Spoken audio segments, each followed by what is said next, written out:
The Victoria Line is the best tube line in London, and it could have been the best in the world. It had an utterly bonkers construction, invented key parts of the tube, and doesn't actually need drivers. So what went wrong? The Victoria Line opened in 1969, and it was a big deal. It was the first line constructed by the government. Previously, most lines were built in the 1890s and 1900s, and they were all done by private companies, so being state-built came with some advantages. In 1948, London Transport is nationalised under the British Transport Commission. This was the organisation which preceded TfL. The issue with this, post-war Britain was trying to rebuild cities, nationalise a health service, and hold on to an empire, which limited the money the British Transport Commission had. Enter the Victoria Line, originally known as Line C, which took 21 years of planning and innovated in 3 very interesting ways. All but one of the stations got cross-platform interchanges, which lets you get straight off the Northern Line and walk through a very simple tunnel to the Victoria Line, which wouldn't have been possible when private companies were building the tracks. They'd conflict and disagree with each other too much. Building the line saw huge rebuilds at most existing stations.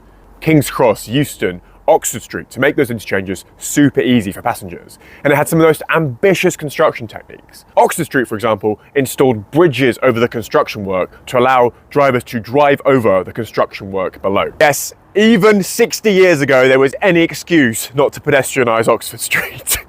And the Victoria Line didn't need train drivers. It was the first automatic passenger railway in the world. Dell, an engineer who joined the District Railway in 1916, invented a centralised control system. So instead of following signals, the trains could be controlled centrally. And this lets the line be one of the most frequently passing in the world. So who are the drivers then? Why does the line still go on strike? Technically, Victoria Line tube drivers are guards. The trains could run without them. I'm in the camp that a human presence on the line is a good thing for passenger safety. But I need to be clear, not having fully automated trains is not why this line isn't the best in the world.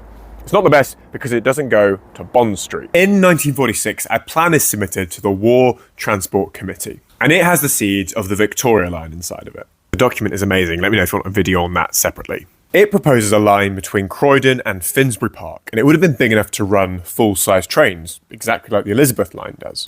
And imagine building Crossrail after World War II. Essentially, it would have been the best line in the world. But sadly, Oxford Street is chosen over Bond Street, on the justification that shoppers would go there more, be more popular outside of peak rush hour times. And the fact that Bakerloo and the Central Line were already there meant there wasn't enough space to put the big mainline tunnel through.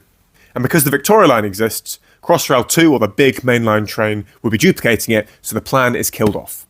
The Victoria Line remains amazing. It is the best line in London, but let me know in the comments where you'd rank it. Do you wish we'd had that bigger version? And of course, do like and follow for more history content.